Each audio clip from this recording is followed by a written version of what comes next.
आचार्य नमस्ते नमस्ते बाबा।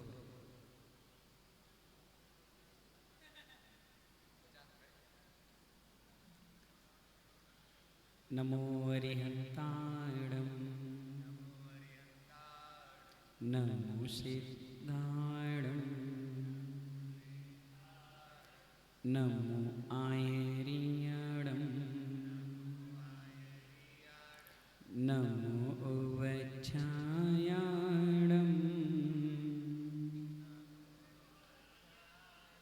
नमो लोई सवसावडं। जय बोले अनंत आनंद सिद्ध परमेष्टि भगवान की। परम पूज समाधि चक्रवर्ती आचार्य गुरुवर विराग सागर जी महामुनराज की। आचार्य भगवान विशुद्ध सागर जी मुनराज की। आचार्य भगवान सुबल सागर जी मुनराज की। जिनवाणी माता की जय बोले। बरासो वाले बाबा की। उपाध्याय श्री 108 बेसंत सागर जी मुनिराज की। समस्त मुनि संघ की। महानुभाव,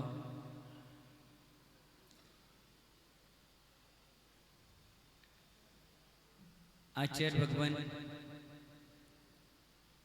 विशुद्ध सागर जी मुनराज जिनके दर्शन 14 महीने पहले हम सबको हुए थे।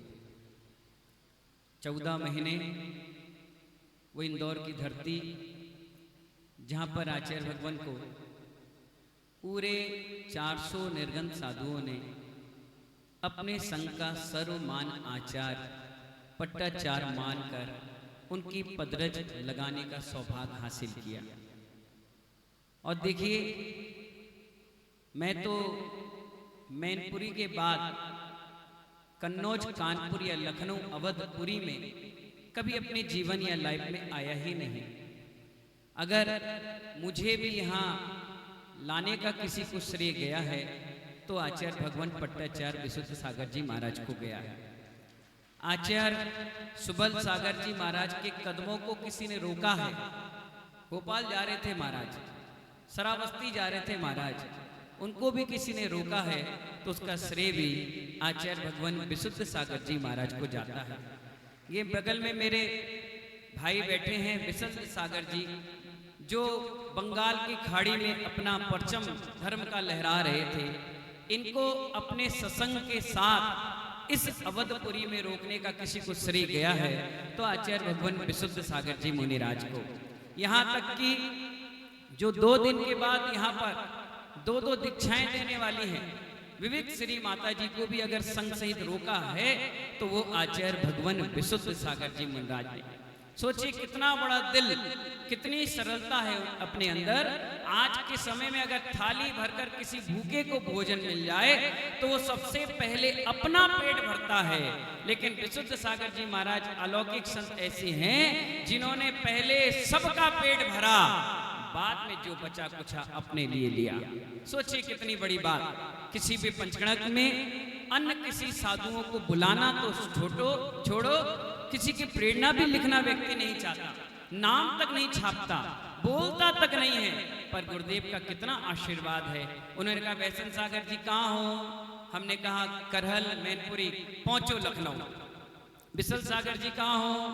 बोले महाराज जी बंगाल, पहुंचो लखनऊ। सुबल सागर तुम कहाँ हो? बोले लखनऊ में हो, पहुंचो काकोरी। माता जी तुम कहाँ हो? बोले बगल में बैठे हैं, आ जाओ काकोरी। कितना बड़ा उन्होंने ये मंच बनाकर यहाँ हम सबको देने का कितना बड़ा पुण्य का अवसर दिया है। यहाँ तक कि महानुभाव कई ऐसे निर्गंत साधु हैं जिनकी दीक्षा के बाद हमें मिलने का अवसर ही नहीं मिला, और आज भी नहीं मिले, बाद में मिलेंगे थोड़ी देर के बाद। अभी तो सब एक दूसरे को देखकर खुश हो रहे हैं, आनंद ले रहे हैं। महानुभाव आचार्य भगवान विशुद्ध सागर जी महाराज हमारे संघ के बहुत ही, ये क्या जाए शब्द तो हमारे पास नहीं है। गुरुदेव विराग सागर जी महाराज की नजर में जो थे वो गुरुदेव पट्टाचार्य विशुद्ध सागर जी महाराज अनमोल रतन के रूप में थे। जब विराग उदय तीर्थ का कार्यक्रम चल रहा था तो हम सब लोग भी देख रहे थे, गुरुदेव हर उस क्रिया में आचार्य भगवान विशुद्ध सागर जी महाराज को बुलाते थे। यहाँ तक कि गुरुदेव कभी इंतजार नहीं करते थे किसी का। वो कहते थे हम किसी का इंतजार नहीं करेंगे। लेकिन अगर पट्टाचार्य विशुद्ध सागर जी महाराज 2-4-5 मिनट इधर उधर हो जाते थे तो मुझसे कान में कहते थे विशुद्ध सागर जी महाराज को बुला के लाओ। और मैं जाता था, कहता था गुरुजी याद कर रहे हैं, तो 1000 काम छोड़कर पट्टाचार्य गुरुदेव उनके चरणों में पहुंचते थे। मैंने तो ग्वालियर का पनिहार का प्रोग्राम देखा, इतना बड़ा समर्पण शायद हिंदुस्तान में किसी साधु के अंदर मैंने नहीं देखा। चाहे कितने ही बड़े साधुओं के संग में आपने दीक्षा ली हो, शिक्षा ली हो, चर्या करते हो, अरे गजरत की फेरी चल रही है और पीयूष भैया को बुलाया, बोले जाओ गुरुदेव के पास खबर भेजो कि ग्वालियर पनिहार में गजरत हो रहा है। मैंने तुरंत गुरुदेव से कहा, मैंने कहा भेज देंगे खबर। बोले नहीं, जब तक आशीर्वाद नहीं आएगा ये गजरत प्रारंभ नहीं होगा। और जैसी गुरुदेव का आशीर्वाद आ गया, गजरत सानंद संपन्न हो गया।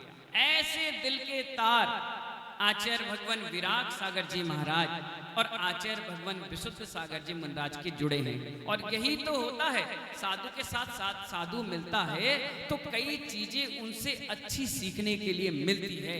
लोग सोचते होंगे साधु से साधु मिलकर क्या होता है, प्रवचन करने का मौका मिलता होगा, फोटो छपवाने का आनंद आता होगा, भीड़ देखने का। नहीं, आप सब लोग इस चीज को देखते होंगे, लेकिन हम सब लोग अपने 14 महीने की सारी क्रियाएं उनको बताते हैं और वो हर चीज में निर्देशन देते हैं कि आपने कहाँ गलती करी, कहाँ आपने अच्छा काम किया, क्या तुम्हें आगे का सब्जेक्ट करना है।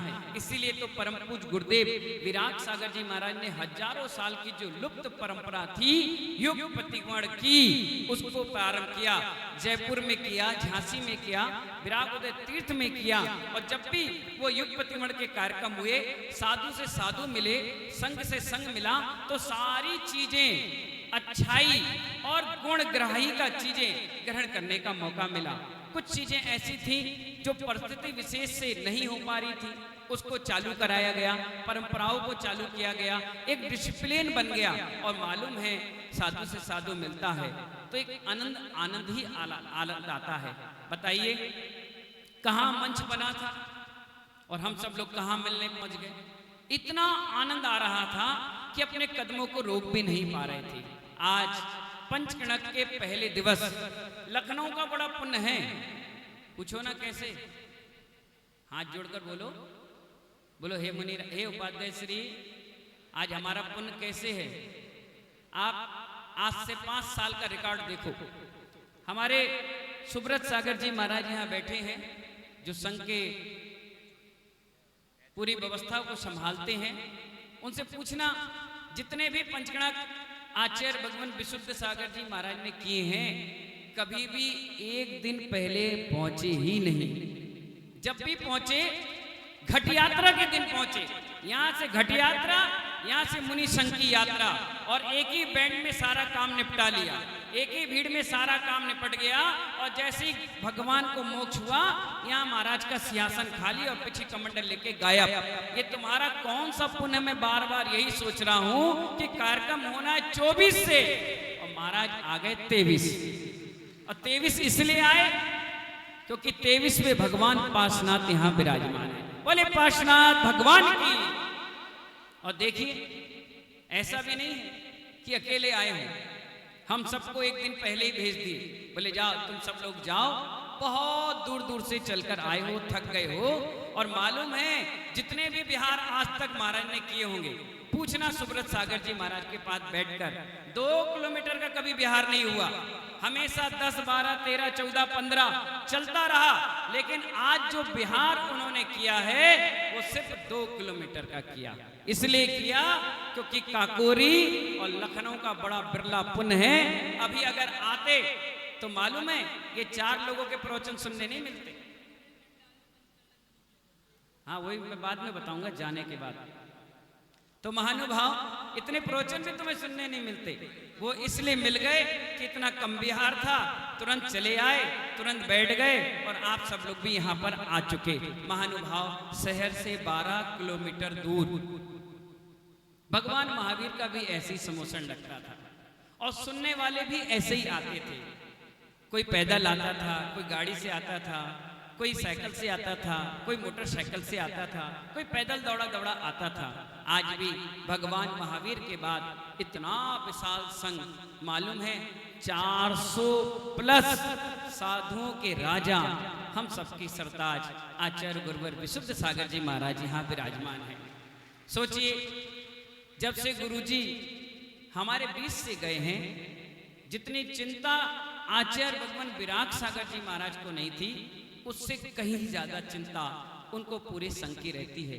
कौन साधु कहाँ चातुर्मास कर रहा है।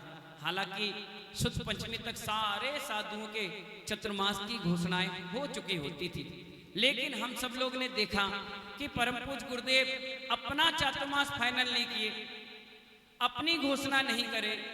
तो एक बात बताओ, चौके में हम जब लोग जाते हैं तो जब तक आचार्य भगवान अपना आहार नहीं करते, हम लोग भी चालू नहीं करते। इसीलिए उन्होंने इस पंचगणक का इतना सुंदर मंच तैयार कर रखा है कि इस मंच से प्रतिदिन किसी ना किसी साधुओं के चातुर्मास की घोषणाएं होते रहेंगी। जब झरना आया ही है तो अपनी पुण्य की गगरी हर व्यक्ति भर ले। बाराबंकी भी खाली नहीं जाएगा, लखनऊ भी खाली नहीं जाएगा, कन्नौज, कानपुर, इटावा, भिंड, कोई ऐसा क्षेत्र नहीं है, यहाँ तक कि उमरी भी खाली नहीं जाएगा। गुरुदेव सबकी सूखी गागर चातुर्मास के अमृत से भर देंगे। इसलिए आप बिल्कुल खाली होकर के आइए और रोज सिर पर चढ़ाइए। आज नहीं, कल नहीं, परसों तो गुरुदेव का दिल पिघलेगा और आपके अवध को जरूर आशीर्वाद मिलेगा। इन्हीं मंगल भावनाओं के साथ 4000 से ज्यादा किलोमीटर पथरिया से 22वां पंचगणक है। कितने किलोमीटर चलिए? नहीं, कितने चलिए? 2500 किलोमीटर की यात्रा करने के बाद 21 पंचगणक सानंद संपन्न करने के बाद आज गुरुदेव लखनऊ आए हैं। हम तो ये चाहते हैं 15-20 दिन रह गए हैं चातुर्मास के, यहाँ पर आसपास अयोध्या है, वो घूमकर वहाँ के दर्शन करके आरिका ज्ञानमती माता जी को आशीर्वाद देकर उनसे मिलकर वापस इसी लखनऊ में आए और लखनऊ में ही चातुर्मास स्थापित कर लें और बढ़िया आनंद के साथ रहें। बढ़िया बारिश का मौसम भी हो जाएगा इस क्षेत्र को, क्योंकि राजधानी छत्तीसगढ़ में चतुर्मास कर लिया है, रायपुर में कर लिया, एमपी में भी कर लिया और महाराष्ट्र में भी कर ही लिया। हाँ, कई जगह कर लिया, बड़े बड़े महानगरों में कर लिया, आगरा में भी कर लिया। अब ये कन्नौज, कानपुर, लखनऊ, बाराबंकी, महमूदाबाद, टिकैत नगर आसपास का क्षेत्र छूटा हुआ है। अगर लखनऊ कर लेंगे गुरुदेव तो हो सकता है चातुर्मास के बाद 2-4-5 दीक्षार्थी भी इस मंच के लिए बढ़ जाएं। बहुत ऐसे त्यागी तपस्वी इस लखनऊ में हैं जो इंतजार कर रहे हैं इस पारस मणि का, वो लोहे को टच करें और वो भी खुद कुंदन बन जाए। इन्हीं मंगल भावनाओं के साथ 5 मिनट का समय दिया गया था, 7 मिनट ले लिए, 2 मिनट के लिए क्षमा याचना के साथ गुरुदेव विशुद्ध सागर जी महाराज के चरणों में नमोस्तु करते हुए